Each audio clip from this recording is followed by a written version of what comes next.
안녕하십니까, 박배용입니다. 오늘 조선일보 사설에 국민이 믿고 맡긴 권력을 부인 보유에 쓴다는 국민 비판, 이렇게 이제 쓰였어요. 그래 잠깐 읽어보니까 이번에 검찰 조직의 인사 개편을 두고 이제 써놓은 것 같아요. 그런데 저는 조금 아쉬운 게, 검찰 조직을 전 정부에서 수사권을 갖다 박탈하고 얼마나 좀 이렇게 축소시켰습니까? 완전히 주눅을 들게 만들어 놨죠. 그런데 이제 우리 국민들이 볼 때는, 다른 분들도 다들 제가 볼 때는 전체 국민들이 아니고 자기 편만을 얘기하는데 다 국민이라고 얘기를 하더라고요. 그래서 저도 이제 국민들로 그냥 얘기를 하겠습니다. 우리 국민들이 볼 때는 어떤 권력을 누렸든 간에 오히려 그 권력을 누렸던 사람들은 국가에 대해서 잘못을 했으면은 책임을 더 크게 져야 된다는 게 제 생각입니다. 그리고 제 생각뿐만 아니고 아마 우리 세대에 공부했던 사람들은 전부 다 그렇게 생각을 할 거예요. 그러니까 많은 사람들에게 영향을 끼치는, 그러면서 좋은 조건으로 지위를 누렸던, 우리가 말하고자 하는 그런 이렇게 특권이라고 말할 수도 있겠는데, 그러니까 고위 공직자라든가 정치 일정 이상의 정치 그 자리에 앉게 되면은 여러 가지 특혜를 받지 않습니까?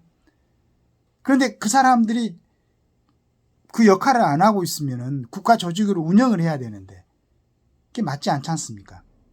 그런데 우리나라 같은 데는 특히나 이제 여러분들이 너무 잘 아다시피 세계에서 초강대국들은 중국과 러시아, 그리고 우리 젊은 친구가 천지분간을 안 하고 저렇게 관리하고 있는 이북하고 국경을 맞대고 있는데, 우리나라에서 검찰 조직한테 대공 수사권 갖다 뺏어버리면 어떻게 할 거야? 국정원 역할도 마찬가지고 우리나라 때는 굉장히 필요한, 그리고 당연히 아까도 내가 얘기했지만은 국방의 의무, 어떤 핑계를 대도 국방의 의무를 갖다가 필요하지 않는 사람들은 절대 정치인들, 고위공직자들 하면 안 됩니다. 이 사람들이 그런 의식이 없이 나라를 갖다 다스린다는 건 말이 안 되는 거죠. 다 자신이 이제 돌아와가지고, 우리 검찰 이번에 이제 각 검사장급 인사를 했던데, 국민들 지금 그걸 보고는 이제 좀 뭔가 제대로 정리가 되겠구나 하는 기대를 하고 있는데, 이런 논설 신문에 갖다 보니까 국민이 믿고 맡긴 권력을 부인 보유에 쓴다는 국민 비판, 어떤 국민이 비판하고 있는 거예요? 아니, 국민들이 지금 시원하게 생각하고 있는데, 이제 비로소 조금 죄를 짓는 사람들은 제 대가를 받고, 또 김건희 여사가 만약에 그 300만 원짜리 그 문제가 있었으면은 그건 나 지금 3명인가 검사들 해가지고 지금 수사를 하고 있더만. 그냥 김건희 여사의 수사를 위해서 검찰 조직 전부를 갖다가 지금 인사도 하지 않고 그대로 놔둬야 된다는 얘기예요. 말도 안 되는 이러한 얘기들을 갖다 신문에 소위 언론이라는 사람들이 이렇게 쓰니까 국민들이 이거 헷갈리잖아. 그런가? 부인을 위해. 그러니까 그 중요한 선거 때 무슨 대파 가격이 그 정도 하는 게 맞다는 얘기를 한 건데, 그걸 거기에 휘둘리는 사람들도 문제지만은 그런 걸 선동의 도구로 사용한 사람들도 문제죠. 지금 그렇지 않아도 이제 야당이 192명 전부 다 이렇게 해가지고 하는데, 완전히 국민들이 지금 이축되고, 더구나 검찰 조직이라는 공무원들이 지금 눈치만 보고 있는 상황, 이렇게 생각을 하고 있는데, 국민들은 그래도 가감하게 검사장급 인사들을 해가지고 자, 정리를 해보자. 물론 지금 정확하게 그 결심을 했는가는 모르겠어요. 우리가 2년 동안 너무 이거 지루하고 너무 답답하고 기다렸는데, 아니, 죄가 없는 사람들을 권력의 힘으로 이업하고 닥달하고 그런 얘기가 아니고, 죄를 분명히 지었다고 1심에서 판결한 것도 있고 2심 판결도 있는 것도 있고, 그 증거가 전부 다 드러났는데도 불구하고 안 되니까, 그리고 이제 그런 사람들이 또 집단을 형성해갖고 나라 다스리겠다고 나오니까 국민들이 답답한 거죠. 그러나 이제 어떻게 대통령이 조금 이제 시각을 바꿨는지 이번에 검사장급을 전부 바꿔가지고 좀 그렇게 하겠다는데 어떻게 국민을 믿고 맡긴 권력을 국민 보호에 쓴다는 국민 비판, 국민 어떤 국민 비판하는데 구체적으로 한번 얘기를 했으면 좋겠어요.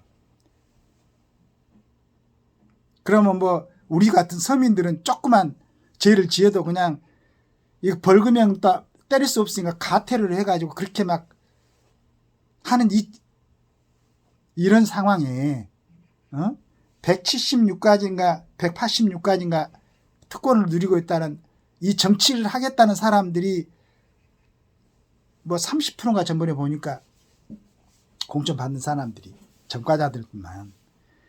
그리고 1987년 제6공화국 헌법이 만들어지면서 전 세계에서도 우리나라 헌법처럼 민주화되는 헌법이 없습니다. 이제는 뭐 민주화 운동 이것은 핑계죠.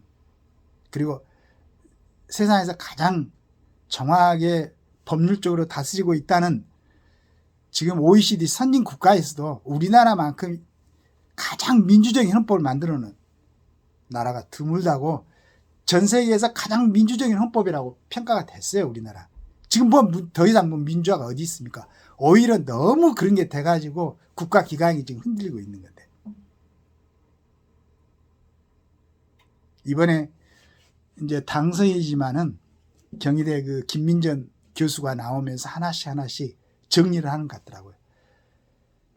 아니 지금 당선인 신분으로서도 그렇게 정확하게 국민들의 시각을 갖다가 교정시켜주고 제대로 되게 이제 정립을 시켜주려고 이렇게 하는데 현역 국회의원이 100몇 명이 있는 국민의힘에서 아직까지 그런 한마디도 그런 걸 갖다 정리할 줄 모르고 자기들 선거에 나와가지고 좀 불리하니까 윤 대통령 뒤에서 잡아당기긴 하고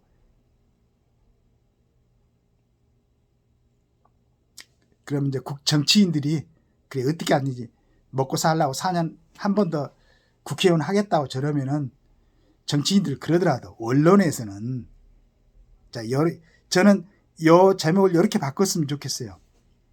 이제 정말로 정상화를 시키기 위해서 윤 대통령이 또 칼을 뽑았다 그러면 또 뭐 검찰도 그러겠다. 제대로 인사 정책을 폈다. 이렇게 제목을 바꿔서 거기에 맞게 좀 써줬으면 좋겠습니다.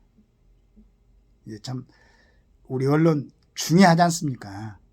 중요한데 국가가 이렇게 좀 불안정하고 주변이 얼마나 지금 복잡합니까? 이랬을 때 국민들이 정상적인 판단을 할 수 있도록 좀 우리 언론에서 제대로 좀 써줬으면 얼마나 좋겠습니까? 그나마 이제 지금 조선일보 사설입니다. 다른 신문의 사설을 보고는 내가 화가 나가지고 거기는 아주 읽어보지도 않았어요. 어떻게 좀 뭘 좋은 쪽으로 이렇게 선도를 하려고 그랬는데 정말로 그 제목들을 갖다가 오히려 우리